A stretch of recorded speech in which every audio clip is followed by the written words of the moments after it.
What is going on, community? It is TJ, aka Flash by Night, and we are here keeping up with the comics. And today we are going to keep up with two tales from a future version of the Marvel Universe.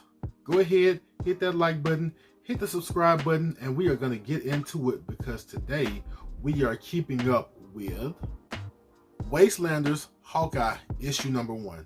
Now this book starts after the events of Old Man Hawkeye and before the events in the original Old Man Logan story. And so in this book, because I haven't read Old Man Hawkeye, even though I've heard it's good, so I may have to go back and check it out sometime. But this book basically starts off looking like Hawkeye is kind of a wanderer, kind of solving problems, taking care of people's troubles. And we start out where he is going to basically root out and take care of this character, Marco the Terrible. Now, I'm almost sure you can guess who Marco the Terrible is, even though he didn't guess who Marco the Terrible is until he figured out that it was the Juggernaut. Yes, Old Man Juggernaut, who even has a gray beard on underneath his helmet, which is pretty funny. There is a semi-fight. You kind of know that Hawkeye can't fight Juggernaut straight up. That's impossible. But the fight ends when Stick comes to help and comes to kind of do what he needs to do, which is basically use Juggernaut's momentum against him. But in this case, the stick that I thought was in the book is not the stick that I got. The stick that I got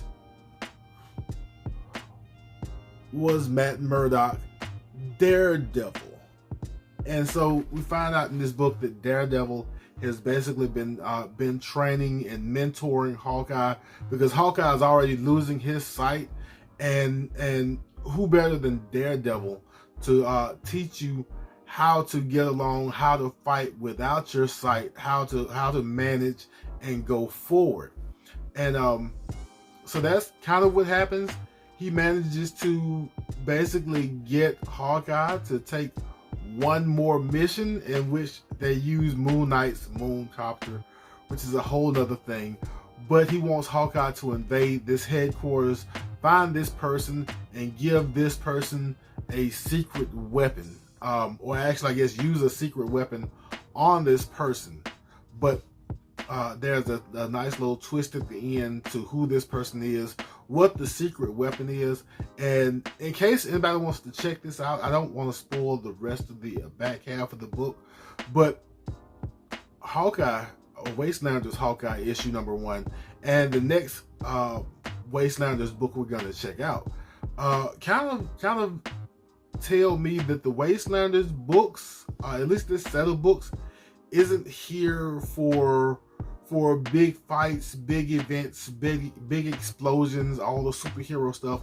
It's kind of a chance to catch up with some of the heroes in the Old Man Logan time frame and show what some of the heroes are up to, what their mind frames are, how they are managing during this time where the villains have won, and the places, the earth is desolate, is destroyed. Kind of what you would imagine the villains would do if they got to run the place. So that was Wastelanders Hawkeye issue number 1, and we are going to get into the next one. My next book up is Wastelanders StarLord issue number 1. Now with this book, again, we are in the Old Man Logan time frame, this alternate version of Earth, where the villains won. I'm not sure if the villains winning came before or after. I think it's Mysterio tricked Wolverine into killing all the X-Men. I'm almost sure the villains had already won, and this was kind of the icing on the cake. But in this time, we have StarLord here, and StarLord was basically off planet because he's StarLord. He's with the Guardians of the Galaxy, and he was not here for all of the Old Man Logan villains taking over things. But he does come back to Earth for a particular reason, and we catch up with him kind of on this road to Pennsylvania. No, not Pennsylvania, Westchester, New York. Y'all, please forgive me for not knowing that address. But he's got Vision with him, Vision's daughter, and she's fixing the Milano for him. But while she's fixing the Milano, he's taking a trip to the X Mansion to basically lay some flowers for Kitty Pryde. What I did not know, because I haven't read any Guardians of the Galaxy material, is I'm guessing he and Kitty had a romantic relationship at some time, and so that's what he's there for. But what he runs into a whole lot of ghosts from a past that's not his own. Basically, people, heroes who are supposed to be dead, come out of the woodworks and give him a hard time, heckle him for not being there for Earth's heroes when the villains all took over and everyone basically died that isn't around anymore. And it's really interesting. It's kind of a really bad guilt trip, and I don't know if that's what drew the villain to StarLord was the guilt he was feeling. I don't know if the guilt had something to do with him actually going to the mansion, but it really lays it on thick with the guilt that the book wants you to feel and wants him to feel for not being there with the heroes when he was in fact out in space handling his own issues with his own people from where he's from. I think it's Spartax, if I'm not mistaken. And he's handling that and helping them out. Now I want to say he may lose some of the Guardians on his end doing that, but that's kind of what the book does. It gives him this guilt trip, and then it kind of brings him back through. He kind of takes on the villain who is attacking him mentally, and it brings him back through to the other side and shows him that yes, he makes mistakes. No, he's not perfect, but to be able to come back from some of that stuff and still contribute makes StarLord who he is. And I think that's the crux of the issue, is just to kind of peel back those StarLord layers, attack him mentally, and then let him show how mentally strong he is, even if he's not the perfect hero.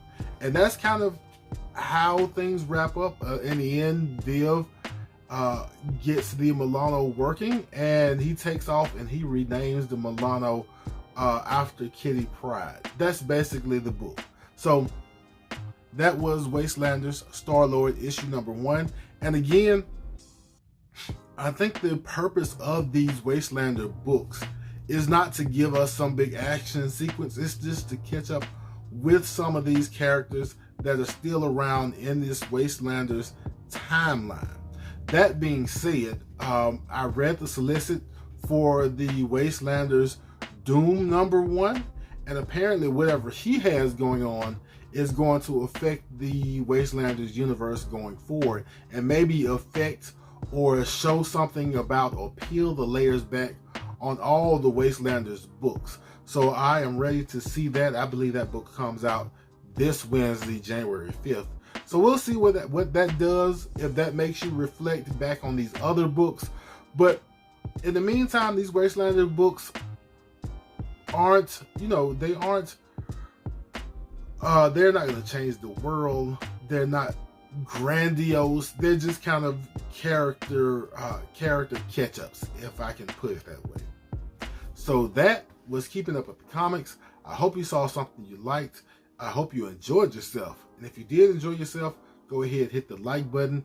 And if you are not subscribed, go ahead, hit the subscribe button, hit the notification bell. Of course, leave comments. I hope I didn't waste your time here. But as we always do at this time, love yourself, love others, and I will be back in a flash.